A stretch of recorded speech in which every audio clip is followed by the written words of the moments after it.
নমস্কাৰ স্বাগতম জনাইছোঁ আমাৰ ইউটিউব চেনেলৰ অন্য এটা ভিডিঅ'ৰ মাজলৈ। এই ভিডিঅ'টো এটা বিশেষ টপিকৰ ওপৰত হ'বলৈ গৈ আছে আৰু সেয়া হৈছে যে এইবাৰ আগৰ বছৰৰ দৰে যিদৰে কম্পাৰ্টমেণ্টেল এক্সাম হাইস্কুল শিক্ষান্ত পৰীক্ষাত অনুত্তীৰ্ণ হোৱা ছাত্ৰ ছাত্ৰীসকলে দিব পাৰে, তেনেদৰে এইবাৰো সেই কম্পাৰ্টমেণ্টেল এক্সাম পাতিবনে নাপাতে বা যদি পাতে তেনেহ'লে কেতিয়াকৈ পৰীক্ষা অনুষ্ঠিত কৰা হ'ব, সেই সন্দৰ্ভত আজিৰ ভিডিঅ'টো আমি প্ৰস্তুত কৰিছোঁ। গতিকে পোনপ্ৰথমে যিসকলে আমাৰ চেনেলটোত ভিজিট কৰিছে তেওঁলোকে প্লিজ চেনেলটো ছাবস্ক্ৰাইব কৰি দিব আৰু যদি শেষলৈকে ভিডিঅ'টো চায় তেনেহ'লে ভিডিঅ'টো ভাল পালে লাইক কৰি দিব আৰু লগতে বন্ধুবৰ্গৰ মাজত শ্বেয়াৰ কৰিব। গতিকে ব'লা এতিয়া পলম নকৰি আমি ভিডিঅ'ৰ মাজলৈ যাওঁ। পোনপ্ৰথমে ছাত্ৰ ছাত্ৰীসকলক এটা কথা জনাব বিচাৰোঁ যে পূৰ্বৰ বছৰৰ দৰে এইবাৰো হাইস্কুল শিক্ষান্ত পৰীক্ষাত যিসকল ছাত্ৰ ছাত্ৰীয়ে উত্তীৰ্ণ হ'ব নোৱাৰে তেওঁলোকৰ বাবে কম্পাৰ্টমেণ্টেল এক্সামটো অনুষ্ঠিত কৰা হ'ব। কিন্তু এতিয়া প্ৰশ্নটো হ'ল যে যি কম্পাৰ্টমেণ্টেল এক্সাম সেই এক্সামটো কেতিয়াকৈ অনুষ্ঠিত কৰা হ'ব।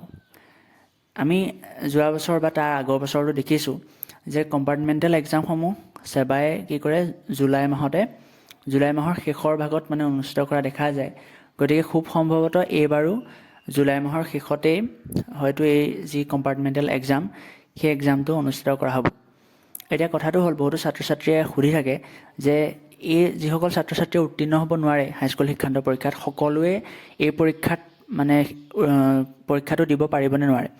এতিয়া কথাটো হ'ল যিসকল ছাত্ৰ ছাত্ৰী তিনিটা বিষয়ত তেওঁলোকে ফেইল কৰে সেইসকল ছাত্ৰ ছাত্ৰীয়ে এই এক্সামটো দিব পাৰিব আৰু তেওঁলোকৰ মাৰ্কছসমূহ অতি কমেও 170 হ'ব লাগিব। গোটেইকেইটা বিষয়ত তেওঁলোকৰ মাৰ্কছ যদি 170 হয় বা তাতকৈ বেছি হয় তেওঁলোকেহে এই যি কম্পাৰ্টমেণ্টেল এক্সাম সেই এক্সামত তেওঁলোকে ভাগ ল'ব পাৰিব। গতিকে আজিৰ ভিডিঅ'টো এইটো টপিকৰ ওপৰতে আছিলে।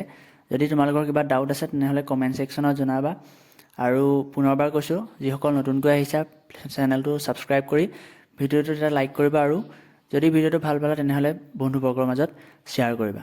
পুনৰ এটা নতুন ভিডিঅ'ৰ সৈতে লগ পাম। আজিলৈ ইমানতে সামৰিছোঁ। নমস্কাৰ, জয় অসম।